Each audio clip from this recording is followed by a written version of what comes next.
Gemini 16, a woman suffragist haranguing. I want the vote. Righteous indignation develops when justice is not given. That's what the case is. It always happens that way. So if we want to avoid people expressing their anger in a potentially violent way, then we need to make sure that justice is in place. And there's a good reason why we should give the vote to anyone, really, who has the intelligence and maturity to cast it properly. There's a real question about who that might be. There was a time when it was thought that women did not have that clarity, that emotional maturity. It's not that long ago that the world thought that way. And a little bit further in time ago, it was thought that people with property were the only ones to trust with a vote, and so on. And now 18-year-olds get a vote, but 16-year-olds do not. That might have to change. It's sad, though, that a lot of people who do vote don't really think very carefully about what they're doing. They vote with their feelings.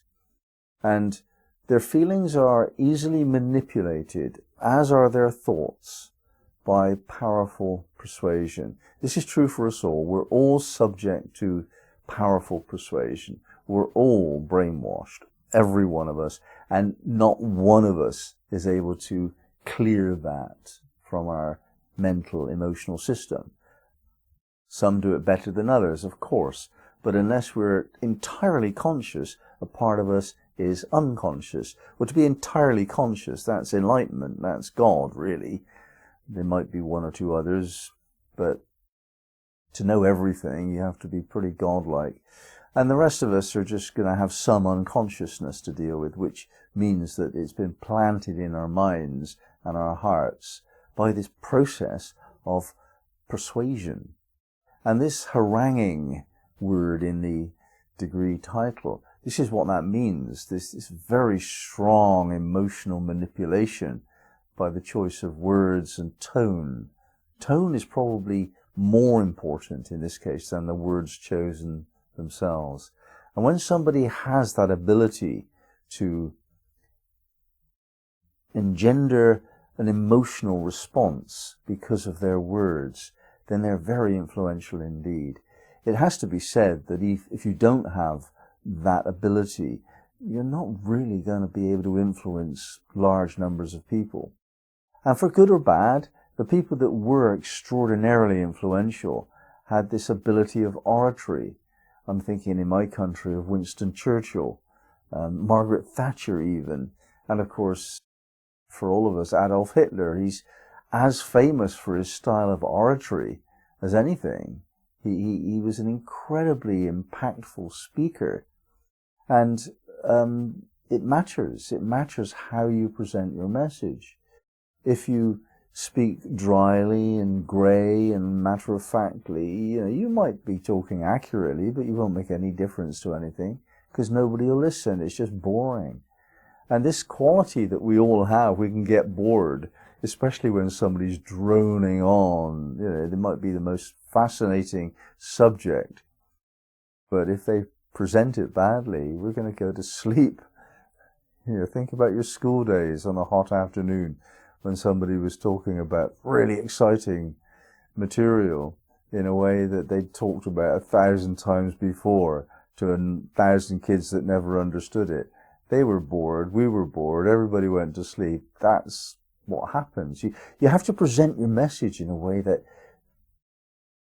in some way kind of makes the listener sit up and listen, or you won't get it across.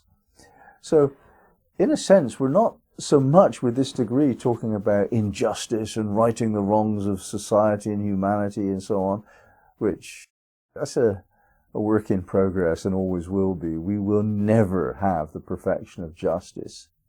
It's just an oxymoron. There cannot be such a thing as making justice perfect. It's nonsense. What we can think that this degree is about, though, is our own ability to present our case in such a way as we make a difference. and to be wary of those people who are doing that to us. So it's all about resistance of propaganda on the one hand, and making your message resonate such that you can persuade people to listen and perhaps change. Dogmatic attitudes, bigotry and prejudice are really serious problems in the world. And it is a part of our job as being those on the leading edge of spiritual development to learn how to present our case so that other people get that they don't have to be locked up into a dry and grey world of fear.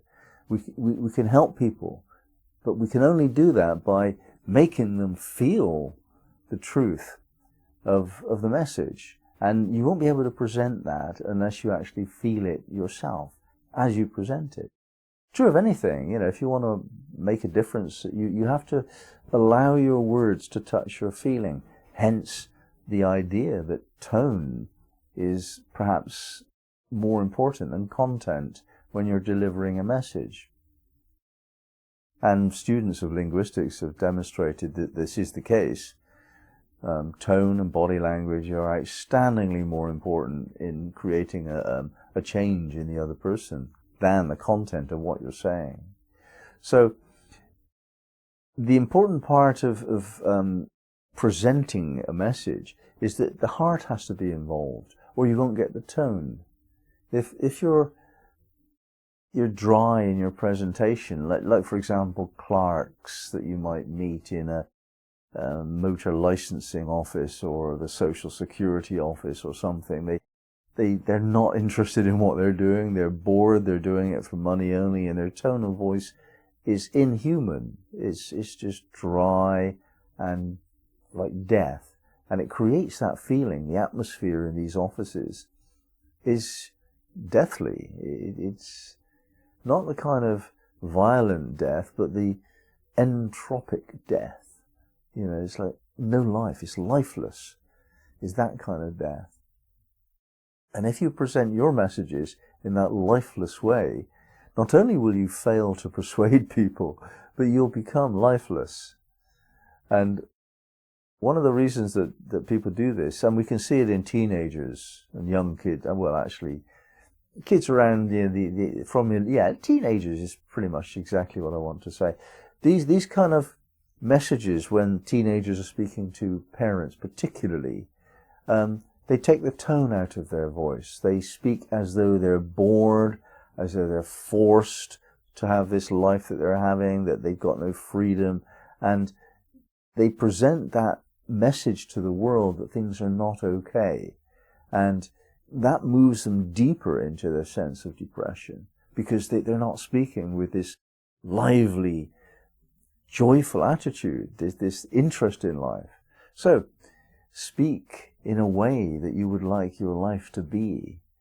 And if you speak in a life-denying, boring way, then your life will become like that.